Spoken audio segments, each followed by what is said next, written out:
नमस्कार, welcome to Indian hegemony. मैं हूं Arham Mittal. Now recently prime minister Modi East Asia की विजिट पर थे, जहां पर ये दो कंट्रीज़ को विजिट करेंगे जो कि है Japan and China. Now Japan वाली विजिट ओवर हो गई है और currently prime minister Modi China में है एससीओ की मीटिंग के लिए। इस वीडियो में हम जापान के बारे में बात करेंगे कि कुछ इंपॉर्टेंट डेवलपमेंट्स हुई हैं जिनके बारे में आपको पता होना चाहिए ना। यहाँ पर आप देख पाओगे eight meeting with Modi Japan says it will invest $68 billion in India for the next 10 years. Now जब से प्राइम मिनिस्टर मोदी 2014 से इलेक्ट होके आए हैं तब से इन्होंने जापान को काफ़ी बार विजिट किया है। जापान के साथ हमारा कोई भी कॉन्फ्लिक्ट है नहीं और इंडिया और जापान हर स्टेज में बढ़िया कोऑपरेशन कर रहे हैं और काफ़ी डिफरेंट नए नए प्रोजेक्ट्स पर काम कर रहे हैं। नाउ जब दोनों प्राइम मिनिस्टर्स एक दूसरे के साथ बैठे थे और मीडिया के साथ इंट्रैक्शंस कर रहे थे तो सिंपली प्राइम मिनिस्टर मोदी तो ऐसे ही स्टेटमेंट दे रहे थे कि इंडिया और जापान काफ़ी ज़्यादा इंपॉर्टेंट पार्टनर्स हैं, हमको एशिया में इकट्ठे मिलकर बढ़िया काम करना चाहिए ताकि रीजन में स्टेबिलिटी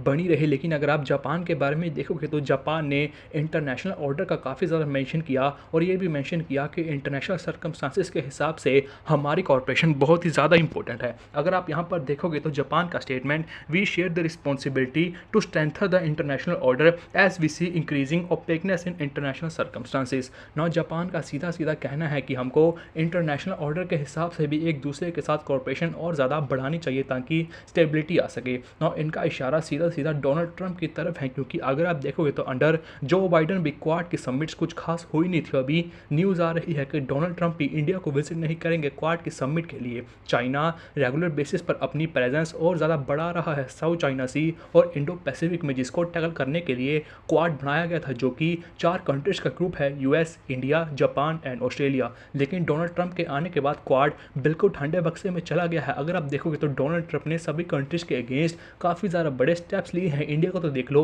50% टैरिफ्स लगा दिया है। अभी ऑस्ट्रेलिया चाइना के साथ अपनी एंगेजमेंट और ज़्यादा बढ़ा रहा है और कहा है कि चाइना हमारा one of the most important partner है। नौ जब से यूएस ने जापान के ऊपर न्यूक्लियर स्ट्राइक्स की थी तब से यूएस ने कहा था कि आपकी सिक्योरिटी की गारंटी हम लेंगे। यूएस की आर्मी जापान में होगी, जापान को किसी भी खतरे के डरने की ज़रूरत बिल्कुल नहीं है। लेकिन डोनाल्ड ट्रंप के आने के बाद डोनाल्ड ट्रंप जापान से मनी मांग रहे हैं कि हमारी आर्मी आपके कंट्री में रहती है तो उसके बदले में आप हमको पे करो, वो भी $1-2 बिलियन नहीं। डोनाल्ड ट्रंप ह्यूज अमाउंट मांग रहे हैं जिससे जापान बिल्कुल ज़्यादा शॉक में है और जापान चाहता है कि वो दूसरे कंट्री के साथ अपनी एंगेजमेंट और ज़्यादा बढ़ाए। और रिसेंटली उन्होंने अपना डिफेंस बजट भी बढ़ा दिया है, रेगुलर बेसिस पर मिलिट्री पर अपनी स्पेंडिंग्स बढ़ा रहे हैं। तो डोनाल्ड ट्रंप के आने के बाद जापान काफ़ी ज़्यादा चकराया हुआ है और जापान यही चाहता है कि हम अपनी दूसरी कंट्रीज़ के साथ रिलेशन और ज़्यादा इंप्रूव करें। अगर आप यहाँ देखोगे तो $68 बिलियन का इन्वेस्टमेंट अभी जापान ने प्रॉमिस किया है नेक्स्ट 10 ईयर्स के लिए।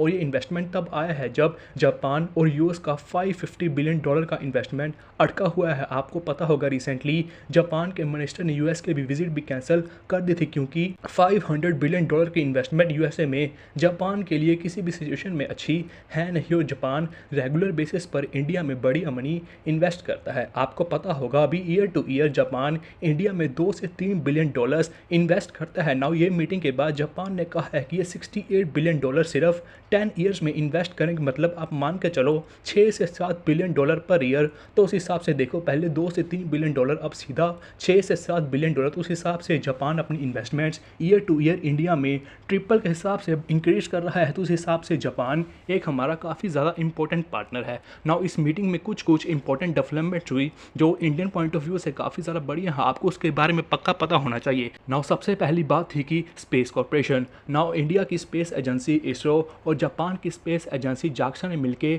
कोलैबोरेट किया है और कहा है कि चंद्रयान 5 मिशन पर दोनों कंट्रीज मिलकर काम करने वाली है और मून को एक्सप्लोर करेंगे। दोनों ही कंट्रीज मिलकर सैटेलाइट्स को लॉन्च करेंगी। नाउ चंद्रयान 4 पर इंडिया अकेला काम कर रहा है, वो अकेले ही लॉन्च करेगा। लेकिन जिस हिसाब से इसरो रिसेंटली परफॉर्म किया है और इंडिया को बड़ा गर्व महसूस कराया, दुनिया भर की सैटेलाइट रॉकेट्स इसरो लॉन्च कर रहा है, तो जापान और इंडिया स्पेस की फील्ड में भी अपनी कॉर्पोरेशन और ज़्यादा इंक्रीज कर रहे हैं और दोनों ही कंट्रीज चंद्रयान 5 मिशन को मिलकर लॉन्च करेंगे। नाउ दूसरी सबसे बड़ी बात, रेल प्रोजेक्ट। आप सभी को पता होगा कि पहली इंडिया की बुलेट ट्रेन जापान ही डेवलप करने वाला है और जापान ही उसको चलाएगा, जिसके बारे में पीएम मोदी ने जापान से बात भी करी। Mumbai Ahmedabad high speed railway. Now Japan की टेक्नोलॉजी काफ़ी ज़्यादा सुप्रीम है, ऐसा प्राइम मिनिस्टर मोदी ने भी कहा और इनको इन्वाइट किया कि आप और ज़्यादा इंडिया में इन्वेस्ट करें। नाउ जब जापान पहली बुलेट ट्रेन इंडिया में चला देगा तो इंडियन रेलवेज़ के लिए एक काफ़ी ज़्यादा बड़ा पुश रहने वाला है। तीसरी सबसे बड़ी बात, दोनों ही कंट्रीज़ आने वाले सालों में 5 लाख बंदे एक्सचेंज करेंगे, मतलब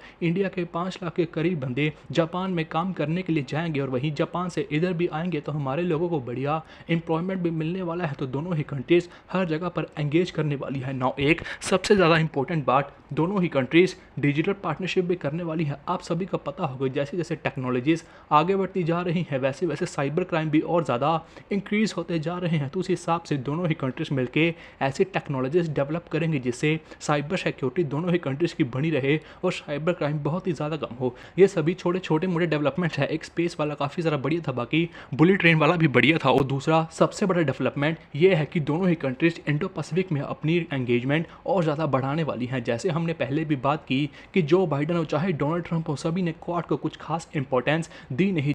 जब जो बाइडन प्रेसिडेंट थे तब वो ऑस्ट्रेलिया में गए नहीं क्वाड की मीटिंग के लिए। अभी मोस्ट प्रोबेबली डोनाल्ड ट्रंप भी इंडिया में क्वाड की मीटिंग के लिए आने नहीं वाले हैं। अमेरिकन मीडिया में यही न्यूज़ चल रही है। तो मोस्ट प्रोबेबली जैसे कि मैंने आपको पहले भी कहा कि क्वाड ठंडे बक्से में जा चुका है और चाइना रेगुलर बेसिस पर अपनी प्रेजेंस साउथ चाइना सी और इंडो पैसिफिक में बढ़ा रहा है। तो उसको काउंटर करने के लिए इंडिया और जापान मिलकर अपनी एंगेजमेंट और ज़्यादा बढ़ाएंगे। पहले भी युद्ध अभ्यास करते थे लेकिन अब युद्ध अभ्यास का स्केल और बड़ा होगा और नंबर्स भी काफ़ी ज़्यादा बड़ा होगा। तो उस हिसाब से इंडो पैसिफिक में दोनों ही कंट्रीज अपनी एंगेजमेंट और ज़्यादा बढ़ा रही हैं। बाकी कुछ छोटे मोटे डेवलपमेंट्स, दोनों ही कंट्रीज़ एआई में मिलके काम करेंगे और बाकी सभी सेक्टर्स में भी, जैसा आप देख सकते हो हेल्थ केयर, फार्मा, बाकी सेमीकंडक्टर्स, सभी ही जगह पर जापान और इंडिया मिलकर काम करने वाले हैं। ना कुछ इंपॉर्टेंट चीज़ें जो डेवलपमेंट्स इस मीटिंग में हुई थी, सबसे पहले जापान अपनी इन्वेस्टमेंट 3 गुना बढ़ाने वाला है। कहाँ वो ईयर टू ईयर 2 से 3 बिलियन डॉलर के करीब इन्वेस्ट करता था, कहाँ अब सीधा